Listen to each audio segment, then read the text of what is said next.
नमस्कार, मेरा नाम आदित्य कुमार है और इस वीडियो में मैं सिंचाई की बात करूंगा। सिंचाई क्या होती है? सिंचाई का अर्थ होता है फसल को कृत्रिम रूप से यथोचित पानी देना। जब किसान अपने खेतों में पानी लगाता है उसे ही हम सिंचाई कहते हैं। सिंचाई से अनेक फायदे मिलते हैं, जैसे कि किसी फसल को बोने के लिए और उसकी सिंचाई करने के लिए हमें वर्षा पर आश्रित होना नहीं पड़ता है। वर्षा के अलावा हमें कुछ फसलें बोनी होती हैं तो हम सिंचाई के माध्यम से उनके लिए भूमि तैयार कर सकते हैं और उन पौधों को हम कीड़ों से रक्षा, पाले से रक्षा और पोषक तत्वों की प्राप्ति करा सकते हैं। सिंचाई की कई विधियां होती हैं, जिसमें पहली विधि है तोड़ विधि। यह विधि निचली भूमि में धान के खेतों की सिंचाई में प्रयुक्त होती है, जबकि इसका प्रयोग कुछ और फसलों में भी किया जाता है। पानी को एक नाली द्वारा खेत में बिना किसी नियंत्रण के छोड़ दिया जाता है। यह पूरे खेत में बिना किसी दिशा निर्देश के फैल जाता है। जैसे कि जब धान की खेती होती है तो धान को गाड़ने से पहले धान में पलेवा करते हैं, जिसके लिए हम धान के खेत में, जिस खेत में धान लगाया जाता है, उस खेत में पूरा पानी से भर देते हैं। अगली है थाला विधि। यह क्यारी विधि के समान ही होती है, पर क्यारी विधि में पूरी क्यारी जल से भर जाती है, जबकि इस विधि में जल सिर्फ पेड़ के चारों तरफ के थालों में डाला जाता है। सामान्यतः ये थाले आकार में गोल होते हैं, कभी कभी चौकोर भी होते हैं।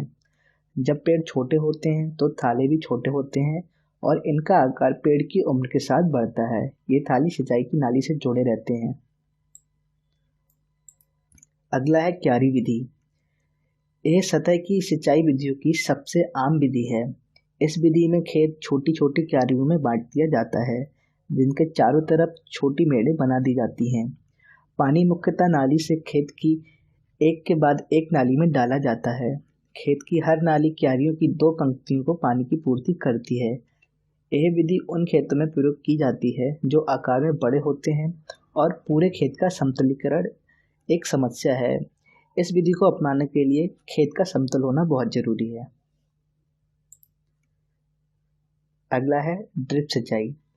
इस विधि में यंत्र, जिन्हें एमीटर या एप्लीमीटर कहते हैं, के द्वारा जल धीरे धीरे लगातार बूंद बूंद करके या छोटे फुहार के रूप में पौधों तथा प्लास्टिक की पतली नलियों के माध्यम से पहुंचाया जाता है। यह विधि सिंचाई जल की अत्यंत कमी वाले स्थानों पर प्रयोग की जाती है। मुख्यतः ये नारियल, केला, बेर, नींबू तथा गन्ना, कपास, मक्का, टमाटर, बैगन और प्लांटेशन फसलों में इसका प्रयोग किया जाता है। अगला है बौछार सिंचाई।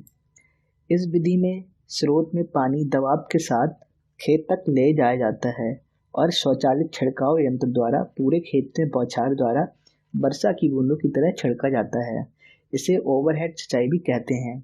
कई प्रकार छिड़काव के यंत्र उपलब्ध होते हैं। सेंटर पाइवोट सिस्टम सबसे बड़ा छिड़काव सिस्टम है, जो एक मशीन द्वारा 100 हेक्टेयर क्षेत्र की सिंचाई कर सकता है। जहाँ एक तरफ सिंचाई से कुछ फायदा होता है तो दूसरी तरफ सिंचाई से कुछ हानियां भी होती हैं, जैसे कि अधिक पानी से पौधों की जड़ें गलकर नष्ट हो जाती हैं और पौधा सूख जाता है।